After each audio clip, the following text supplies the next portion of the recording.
খোদার অনন্য নিয়ামত হলেন অলিগণ, এ বিশ্ব হলো দেহ, প্রাণ হলেন অলিগণ। আলহামদুলিল্লাহি রাব্বিল আলামিন ওয়াসসালাতু ওয়াসসালামু আলা সাইয়্যিদিল মুরসালিন, আম্মা বা'দ, আউযু বিল্লাহি মিনাশ শাইতানির রাজীম, বিসমিল্লাহির রহমানির রহিম। সালাতু ওয়াসসালামু আলাইকা ইয়া রাসূলুল্লাহ ওয়া আলা আলিকা ওয়া আসহাবিকা ইয়া হাবিবাল্লাহ। আসসালাতু ওয়াসসালামু আলাইকা ইয়া নবিয়াল্লাহ ওয়া আলা আলিকা ওয়া আসহাবিকা ইয়া নূরাল্লাহ। আবার উপস্থিত হয়েছি মাদানী চ্যানেল বাংলার ধারাবাহিক অনুষ্ঠান আল্লাহ ওয়ালাদের চরিত্র অনুষ্ঠানে। যেখান থেকে আমাদের অনুষ্ঠান দেখছেন সকলকে জানাই একটা প্রীতি ও শুভেচ্ছা। আসুন অনুষ্ঠানের শুরুতেই ভালো ভালো নিয়ত করে নিই। নেক কাজের পূর্বে নিয়ত যত বেশি হবে আল্লাহ চাইতে ইনশাআল্লাহ সওয়াবের পরিমাণও তত বেশি পাওয়া যাবে। নিয়ত করে নিই আল্লাহ পাকের সন্তুষ্টি অর্জন, সওয়াব হাসিলের নিয়তে, ইলমে দ্বীন শিখার নিয়তে অনুষ্ঠানটি শুরু থেকে শেষ পর্যন্ত দেখব। যা শুনব স্মরণে রেখে নিজে আমল করব, অপর ভাইয়ের নিকটও নেকির দাওয়াত স্বরূপ পৌঁছে দেব। দুরূদ পাকের অসংখ্য অগণিত ফজিলত বারাকাত রয়েছে। নবী করিম রউফুর রহিম সাল্লাল্লাহু আলাইহি ওয়াসাল্লাম ইরশাদ করেন, সেই ব্যক্তির জন্য ওয়াইল অর্থাৎ ধ্বংস, যার কিয়ামতের দিন আমার জিয়ারত নসিব হবে না। বিবি আয়েশা রাদিয়াল্লাহু তাআলা আনহা আরজ করেন, ইয়া রাসূলুল্লাহ সাল্লাল্লাহু আলাইহি ওয়াসাল্লাম, সে কে যার আপনার জিয়ারত নসিব হবে না? ইরশাদ করলেন, সে হলো কৃপণ ব্যক্তি। আরজ করলেন, কৃপণ ব্যক্তিকে? ইরশাদ করলেন, কৃপণ হলো সেই যার সামনে আমার নাম নেওয়া হলো আর সে আমার উপর দুরূদ শরীফ পাঠ করলো না, সে হচ্ছে কৃপণ। আর সেই ব্যক্তি কিয়ামতের দিন আমার নবী সাল্লাল্লাহু আলাইহি সাল্লামের মুবারকময় নুরানি চেহারা দেখা থেকে সে মাহরুম হবে, সে দেখতেই পাবে না। কেমন আফসোস! উম্মত সারা জীবন কেটে গেল নবীকে দেখার জন্য, সেই নবীর জিয়ারত হবে না কাল কিয়ামতের ময়দানে। সেই মাহবুবে করিম সাল্লাল্লাহু আলাইহি সাল্লামের যদি আমরা জিয়ারতই না পাই, আমার আপনার ধ্বংসই ধ্বংস। তাই আমাদের উচিত হচ্ছে সদা সর্বদা দুরূদে পাক পাঠ করা। যখনই আমাদের সামনে আমাদের নবী সাল্লাল্লাহু আলাইহি ওয়াসাল্লামের মুবারকময় নাম নেওয়া হয়, তখন আমাদের নবী সাল্লাল্লাহু আলাইহি সাল্লামের উপর দুরূদে পাক পাঠ করা। আল্লাহ করিম আমাদেরকেও মুহাম্মদ ভালোবাসা নিয়ে সদা সর্বদা অধিক পরিমাণে দুরূদ শরীফ পাঠ করার তৌফিক দান করুন। সাল্লু আলাল হাবিব সাল্লাল্লাহু তাআলা আলা মুহাম্মদ সাল্লাল্লাহু আলাইহি ওয়াসাল্লাম। মাদানী চ্যানেল দর্শকবৃন্দ, আল্লাহ ওয়ালাদের চরিত্র অনুষ্ঠানে আমরা আলহামদুলিল্লাহ আল্লাহ ওয়ালাদের জীবনী থেকে কিছু দিক শুনি থেকে আজকে ইনশাআল্লাহ তাআলা আমরা একজন আল্লাহর মহান নেক বান্দা, একজন আল্লাহ ওয়ালা ব্যক্তির কিছু উপদেশমূলক বাণী শুনব। হায় হায় হায়, কিছু কিছু ক্ষেত্রে আল্লাহ ওয়ালাদের উপদেশই এমন কাজে আসে যেটা মানুষের বাস্তব জীবনের অনেক কাজ করলেও সেগুলো হয় না। জি হ্যাঁ, আল্লাহ ওয়ালাদের উপদেশই মানুষের জীবনে কতটুকু কাজ হয়, বা আল্লাহ ওয়ালাদের কর্মগুলোই দৈনন্দিন কাজেই মানুষের ভাগ্যকে কেমনভাবে পরিবর্তন করে, এ সম্পর্কে একটি ঘটনা বর্ণিত রয়েছে। সিলসিলায়ে আলিয়া কদেরিয়া রাজভিয়া আত্মারিয়ার একজন মহান বুজুর্গ আল্লাহর ওলি কোথাও যাচ্ছিলেন। পথিমধ্যে তিনি এক ব্যক্তির পাশ দিয়ে গমন করলেন, যে মাতাল অবস্থায় মাটিতে পড়েছিল এবং তার মুখ থেকে মদ বের হচ্ছিল।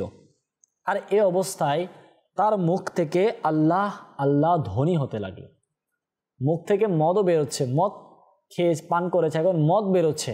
আর সেই অবস্থায় মাতাল অবস্থায় আল্লাহ পাকের নাম, আল্লাহ পাকের জিকির করতেছে, নাম জপতেছে এই ব্যক্তি।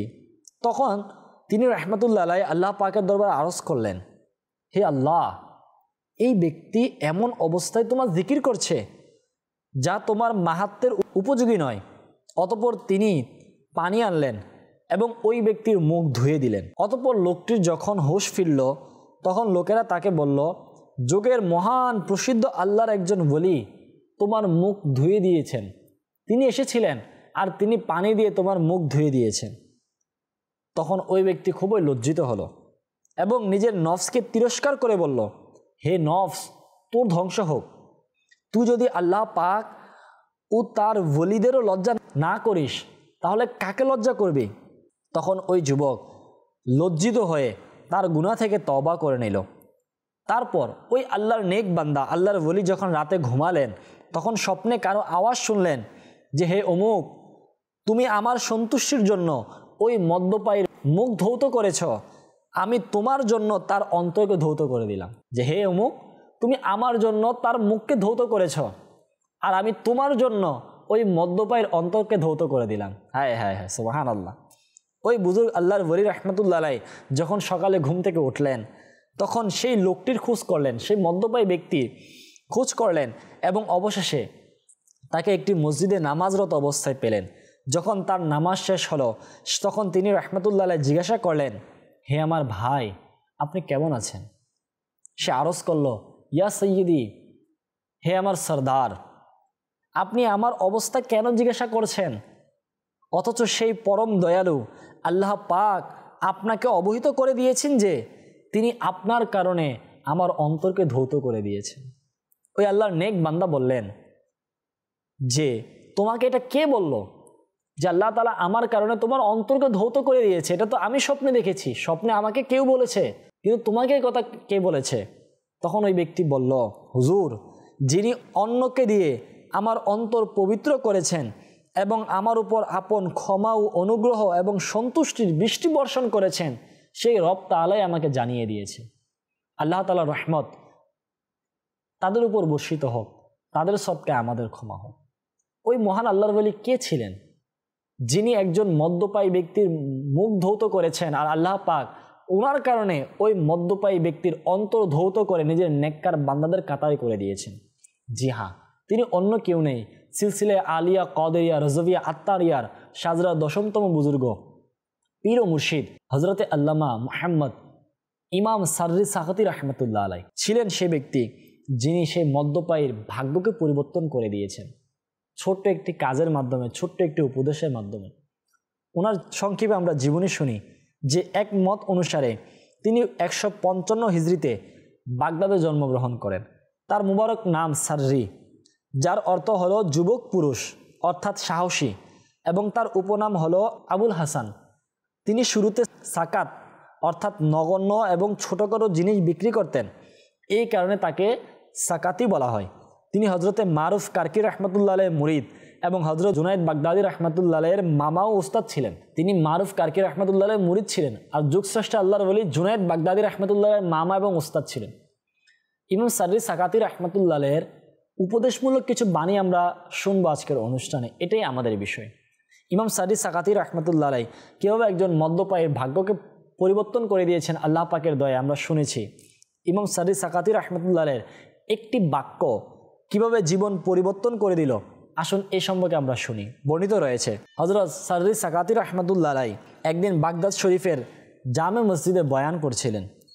এমন সময় একজন ধনী যুবক উন্নত পোশাক পরিধান করে তার বন্ধুদের সাথে এলো এবং বয়ান শুনতে লাগলো।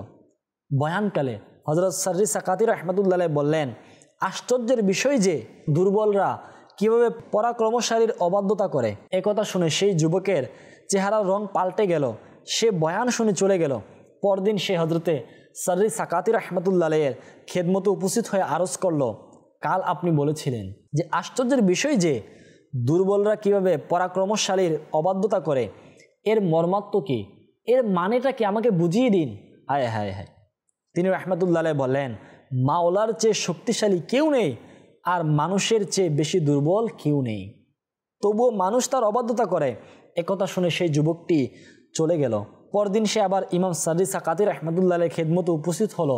তখন তার শরীরে দুটি সাদা কাপড় ছিল। সে আরজ করল, আমাকে দয়ালু প্রতিপালক পর্যন্ত পৌঁছানোর উপায় বলে দিন। ইমাম সাররি সাকাতি রহমতুল্লাহ আলাইহি বলেন, যদি ইবাদত করতে চাও তবে দিনে রোজা রাখো এবং রাতে নফল নামাজে লিপ্ত হয়ে যাও। হে আশিকানে আউলিয়া, হে মাদানী চ্যানেল দর্শকবৃন্দ, ইমাম সাররি সাকাতি রহমতুল্লাহ আলাইহি সে একটি বাক্য যে দুর্বলরা কিভাবে পরাক্রমশালীর আল্লাহ তাআলার অবাধ্যতা করে, রব তাআলার কিভাবে অবাধ্যতা করে, এই একটি বাক্যে একজন ধনী যুবক যে দুনিয়ার ফ্যাশনের মধ্যে লিপ্ত ছিল তার জীবনকে পরিবর্তন করে দিয়েছে। ইমাম সাররি সাকাতি রহমতুল্লাহ এই বাক্যটি যদি আমরা নিয়ে নেই, যেমনইভাবে ওই যুবকের পরিবর্তন হয়েছে, হয়তোবা আল্লাহর দয়া আমাদেরও পরিবর্তন হবে। আসলেই আমার আপনার চেয়ে দুর্বল কেউ নেই, মানুষের চেয়ে দুর্বল কেউ নেই। আল্লাহ পাক তো পরাক্রমশালী, সকল ক্ষমতার মালিক, রিজিক দাতা, পালনকর্তা, নেয়ামত দাতা, দয়াকারী। আমরা তো এতই দুর্বল, সামান্য রোদের গরম আমাদের সহ্য হয় না। আমরা তো এতই দুর্বল, সামান্য পরিমাণ বৃষ্টির হলে যে ঝড় হয় সেটা সহ্য হয় না, ভয় পেয়ে যায়। সামান্য বৃষ্টি হলে আমরা পেরেশান হয়ে যাই। সামান্য শীত হলে এই নরম শরীরে সহ্যই হয় না। এমনকি মশার কামড় সহ্য হয় না, পিঁপড়া কামড় আমাদের সহ্য হয় না, কোনো পোকামাকড় ফুল ফুটালে সেটা আমাদের সহ্য হয় না, সামান্য পরিমাণ ম্যাচের কাঠির আগুন আমাদের সহ্য হয় না। হ্যাঁ, তো আমাদের চেয়ে দুর্বল কারা রয়েছে? আমাদের চেয়ে দুর্বল তো কেউ নেই, কিন্তু তারপর আমরা রব তাআলার অবাধ্যতা করি। যখনই আমরা অবাধ্যতা করি তখনই এই খেয়াল যেন আসে যে আমি তো আল্লাহ দুর্বল বান্দা, আমি তো সেই বান্দা যে আমার মালিক আমাকে রিজিক খাওয়াচ্ছে আর আমি তার অবাধ্যতা করছি। ইমাম সাররি সাকাতি রহমতুল্লাহ আলাইহির সে একটি বাণী এটাই ছিল, যেটা আমার আপনার জন্য উপদেশ, যেটা আমার আপনার জন্য হচ্ছে নসিহত, যে নসিহতকে আমি আপনি কাজে লাগিয়ে নিজের জীবনকে সুন্দর করতে পারবো। শুনছিলাম ইমাম সাররি সাকাতি রহমতুল্লাহ আলাইহির উপদেশমূলক বাণী। মুর্শিদি হজরত সাররি সাকাতি রহমতুল্লাহ আলাইহি তওবাকারীদেরকে উপদেশ দিতে গিয়ে বলেন, সকল প্রকার মনস্তাত্ত্বিক আকাঙ্ক্ষা থেকে দূরে সরে থেকে নিরর্থক কাজ পরিহার করো। নিরর্থক কাজ দ্বারা হলো এই 6টি কাজ। নাম্বার 1, অহেতুক কথা বলা। নাম্বার 2, অহেতুক দেখা। নাম্বার 3, অহেতুক ঘোরাফেরা করা। নাম্বার 4, অহেতুক খাওয়া। নাম্বার 5, অহেতুক পান করা। নাম্বার 6, অহেতুক পোশাক পরিধান করা। ইমাম সাররি সাকাতি রহমতুল্লাহ 6টি তিনি উদাহরণ দিয়েছেন একটি বাণীর মধ্যে, যে এই নিরর্থক কাজ থেকে আমাদেরকে বাঁচতে হবে। এগুলো অহেতুক কাজ, অহেতুক খাওয়া, অহেতুক দেখা, অহেতুক ঘোরাফেরা করা। বাস্তবে এটাই আমাদের সমাজে, দুঃখ হলো এটাই বাস্তবতা, এটাই সত্য। এই 6টি কাজ আমাদের মধ্যেই এখন বিদ্যমান রয়েছে। বাস্তবতা এখন একাকিত্বের মধ্যে কল্যাণ রয়েছে। হ্যাঁ, যারা গুনাহ থেকে বাঁচতে পারে, আবার যারা গুনাহ থেকে বাঁচতে পারে না, একাকিত্বের মধ্যে গুনাহ হয়, তাদের জন্য তো এটা অনেক বড় পরীক্ষার বিষয়।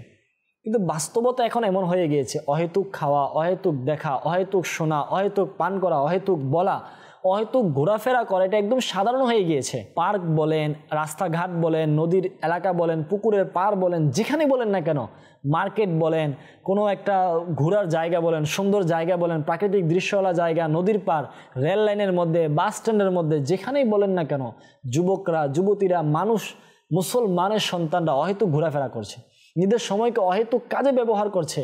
মনে রাখবেন, সময় আল্লাহর দেওয়া অনেক বড় একটি নিয়ামত, যে নিয়ামত চলে যাচ্ছে, যেটা আমরা বুঝতে পারছি না, যে নিয়ামত আমাদের থেকে বিদায় নিচ্ছে। কিন্তু একটা সময় আসবে সেই নিয়ামত আমার আপনার থেকে ছিনিয়ে নেওয়া হবে, তখন আমরা কবরে চলে যাব, তখন আর সেই সময়কে আমরা কাজে লাগাতে পারবো না। ইমাম সাররি সাকাতি রহমতুল্লাহ আলাইহির এই 6টি বাণী, অহেতুক কাজ থেকে বাঁচা, অহেতুক ঘোরাফেরা করা, অহেতুক বলা, অহেতুক খাওয়া, অহেতুক দেখা, এগুলো থেকে আমরা বাঁচি, ইনশাআল্লাহ তাআলা আমাদের দুনিয়া আখেরাতের মঞ্জিলগুলো আসানি হবে ইনশাআল্লাহুল কারীম। আমির আহলে সুন্নাত দামাত বারাকাতুহুল্লাহ আলাইহি লিখেন, এমন আলিম মুসলমানদের যার প্রয়োজন এবং তার দ্বারা লোকেরা উপকৃত হয়, তারা মানুষের সাথে মেলামেশা বর্জন করে একাকিত্ব অবলম্বন করবে না। অবশিষ্ট লোকেরা যদি পিতামাতা, পরিবারবর্গ এবং অন্যান্য হুকুকুল ইবাদের প্রতি লক্ষ্য করার পাশাপাশি নিজের গুরুত্বপূর্ণ দিনী ও দুনিয়াবী প্রয়োজনীয়তা থেকে অবসর হয়ে অবশিষ্ট সময় একাকিত্বে অতিবাহিত করে, তবে তাদের জন্য সোনাই সোহাগা। জি হ্যাঁ, যে হুকুকুল ইবাদের প্রতি খেয়াল রেখে যদি সময়টা যদি আমরা একাকিত্বের মধ্যে কাটাই, আর সেই কাটানোটা যদি আমাদের জন্য ইবাদতের মাধ্যম হয়, ইবাদত করার জন্য একটা উপায় হয়ে যায়, তাহলে সেটাই আমাদের জন্য সোনাই সোহাগা। কারণ বর্তমানে একাকিত্ব ছাড়া ইবাদত করা মুশকিল হয়ে গিয়েছে। ঘরে করতে যাব, সেখানে বাচ্চারা রয়েছে, ফ্যামিলি মেম্বাররা রয়েছে, যেখানে করতে যায় না। তো একাকিত্বের সময়টা আমাদেরকে বেছে নিতে হবে, যে এই একাকিত্বের সময়ে, এমন সময়ে, অমুক জায়গায় কিছুক্ষণ সময় আমি আমার রব তাআলার ইবাদতের কাজে লাগাবো, তাহলে আমাদের ইনশাআল্লাহ তাআলা এটাই আমাদের জন্য উপকারিতা আসবে। কিন্তু হ্যাঁ, মনে রাখতে হবে, একাকিত্বের সময় আবার কখনো গুনাহ করা যাবে না, যে একা রয়েছে খারাপ কাজ করে মোবাইলের মধ্যে, ফেসবুকের মধ্যে, ইউটিউব, এমনটা করা যাবে না। একাকিত্বের সময়টা কাজে লাগিয়ে নেকির কাজ করতে হবে। জুনায়েদ বাগদাদী রহমতুল্লাহ আলাইহি বলেন যে, আমরা হযরত সাররি সাকাতি রহমতুল্লাহ আলাইহির আশেপাশে বসেছিলাম, তখন তিনি আমাদেরকে বিনীতভাবে বলতে লাগলেন, হে যুবকেরা, আমি তোমাদের জন্য শিক্ষা, এটা ওনার উপদেশ ছিল যে আমি তোমাদের জন্য শিক্ষা, আমল করো, কেননা আসল আমল তো যৌবনকালেই হয়ে থাকে। আয় হায়, হযরত জুনাইদ বাগদাদি রাহমাতুল্লাহ আলাইহি বলেন, যখন রাতের অন্ধকার নেমে আসতো তখন সাররি সাকাতি রাহমাতুল্লাহ আলাইহি নামাজ পড়া শুরু করতেন। রাতের প্রথমাংশ তার উপর কান্নাভাব চলে আসতো, তখন তা দূর করতেন, আবারও চলে আসতো, আবারও দূর করতেন, এরপর আবার চলে আসতো, আবার দূর করতেন। এমনকি যখন তার উপর কান্না প্রভাব বিস্তার করত তখন তিনি ফুফিয়ে ফুফিয়ে কাঁদতেন। প্রিয় ইসলাম ভাইরা, আসলেই ইমাম সাররি সাকাতি রাহমাতুল্লাহর একটা বাণী যে, হে যুবকেরা, আমি তোমাদের জন্য শিক্ষা, আর ইবাদত করার সময় তো যৌবনকাল। এটাই হচ্ছে গুরুত্বপূর্ণ কথা, এটাই আমাদের জন্য উপদেশ যে যৌবনকাল হচ্ছে সেই নিয়ামত, যে সময় আমার শরীরে শক্তি থাকে, যে সময় আমি অনেক বেশি কাজ করলেও আমার ক্লান্তিবোধ তেমন হয় না।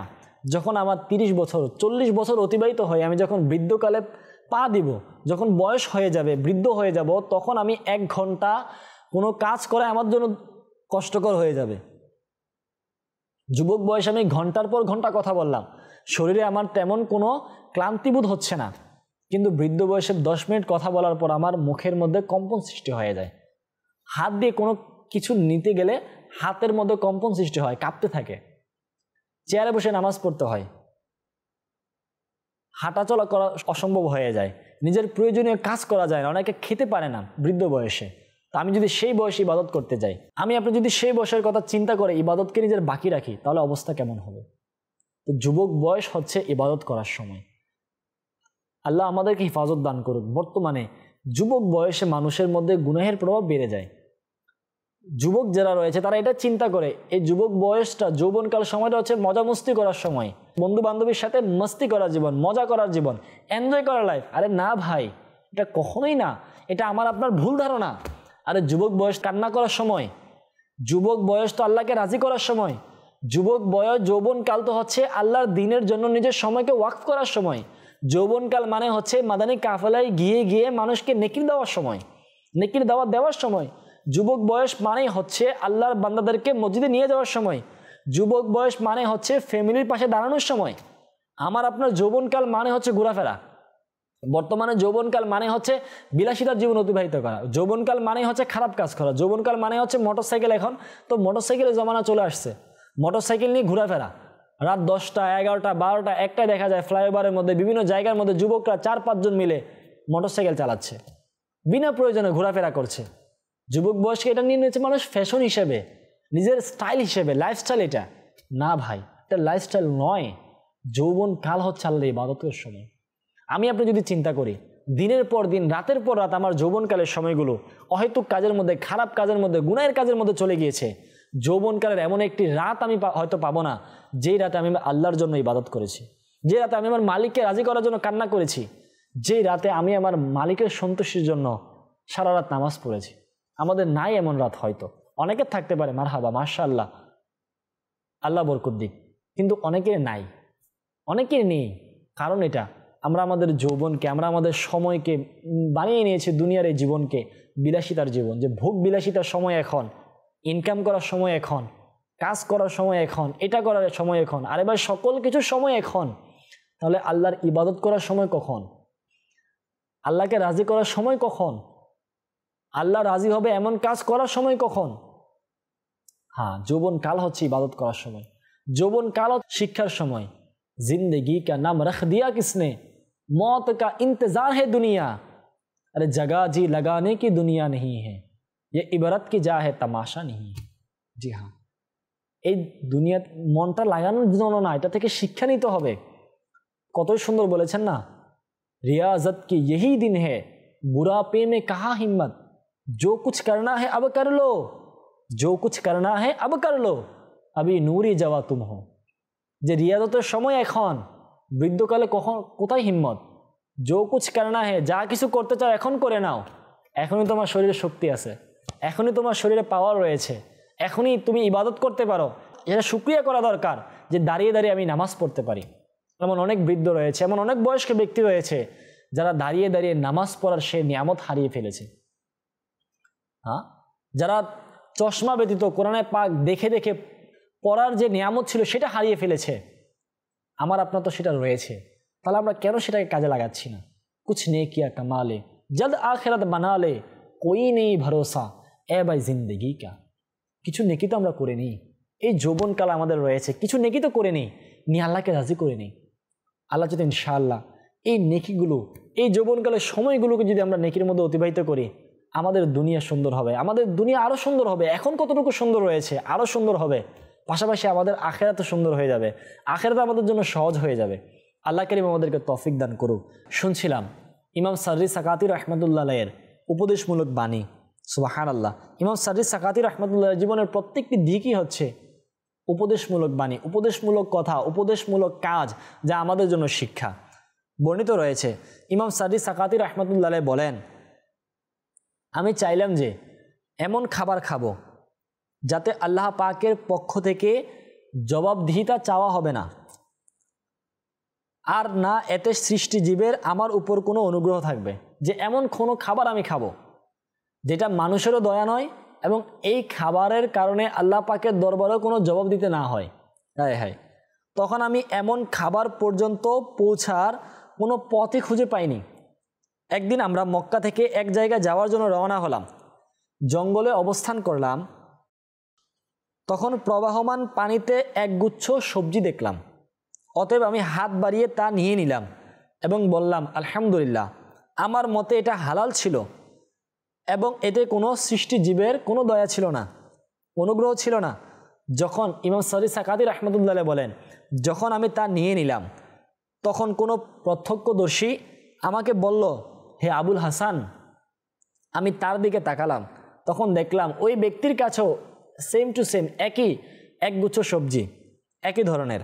সে আমাকে বলল, হে আবুল হাসান, ইমাম সাররি সাকাতি রাহমাতুল্লাহ আলাইহি, এটা দাও, তোমার হাতে এটা দাও, আপনার হাতে এটা দিন এবং আমার এটা নিন।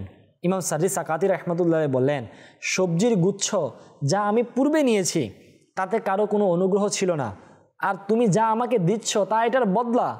হয়তো তুমি আমার প্রতি কোনো অনুগ্রহ করতে চাচ্ছ। আমি তো সেই জিনিস চাই যাতে না কোনো সৃষ্টিজীবের অনুগ্রহ থাকবে আর না আল্লাহ পাকের পক্ষ থেকে জবাবদিহিতা চাওয়া হবে। প্রিয় ইসলামী ভাইরা, শুনলেন তো ইমাম সাররি সাকাতি রাহমাতুল্লাহ আলাইহি কেমন অনন্য উদাহরণ আমাদের জন্য, যে তিনি রাহমাতুল্লাহ আলাইহি কখনো এটা চান নাই যে তার খাবারের বিষয়ে বা তার উপর যেন কোনো সৃষ্টিজীবের কোনো দয়া না হয়। আমার আপনার অবস্থা কি হয়?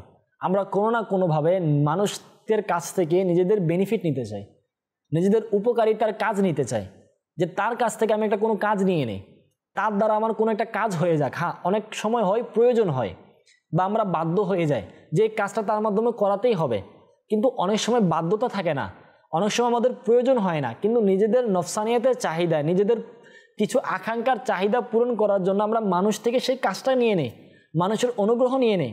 মনে রাখবেন, হাতকে এরকম নয় বরং এরকম দিতে হবে। হ্যাঁ, হাতকে নিচের দিকে নয়, হাতের তালুকে উপরের দিকে নয়, হাতের তালুকে নিচের দিকে। অর্থাৎ মানুষের কাছ থেকে নেওয়া নয়, মানুষকে দেওয়ার মন মানসিকতা থাকতে হবে। মানুষ থেকে কোনো অনুগ্রহ নেওয়া নয়, মানুষকে অনুগ্রহ দয়া দেখানোর মন মানসিকতা থাকতে হবে। আর ইমাম সাররি সাকাতি রাহমাতুল্লাহ সেই কাজের মাধ্যমে আমরা এই উপদেশই পেয়েছি।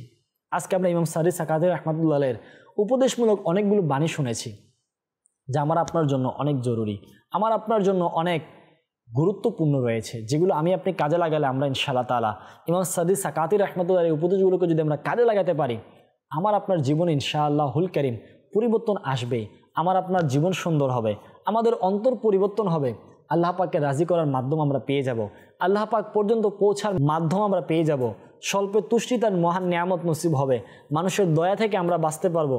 আর আল্লাহ চাইতো ইনশাআল্লাহ আখিরাত আমাদের আসান হবে, মৃত্যু আমাদের সহজ হবে, মৃত্যুর সময় কালেমা নসিব হবে, কবরও সুন্দর হয়ে যাবে। আল্লাহ করিম আমাদেরকেও মৃত্যুর সময় ঈমান নসিব করুক, আমাদের কবর, আমাদের হাসর, আমাদের মিজান, আমাদের পুলসিরাত আমাদের জন্য আল্লাহ সহজ করে দিক। জান্নাতে আমাদেরকে নবী পাক সাল্লাল্লাহু আলাইহি সাল্লামের সহচর্য নসিব করুক, নবী পাকের প্রতিবেশিত্ব নসিব করুক। আজকে যা শুনেছি আল্লাহ পাক আমাদেরকে তার উপর আমল করার তৌফিক দান করুক। আগামী পর্বে আরও একটি নতুন বিষয় নিয়ে উপস্থিত হব। ততক্ষণ পর্যন্ত অবশ্যই অবশ্যই অবশ্যই মাদানী চ্যানেল দেখতে থাকুন। সাল্লু আলাল হাবিব সাল্লাল্লাহু তাআলা আলা মুহাম্মদ সাল্লাল্লাহু আলাইহি ওয়াসাল্লাম। খোদার অনন্য নিয়ামত হলেন অলিগণ। এ বিশ্ব হলো দেহ, প্রাণ হলেন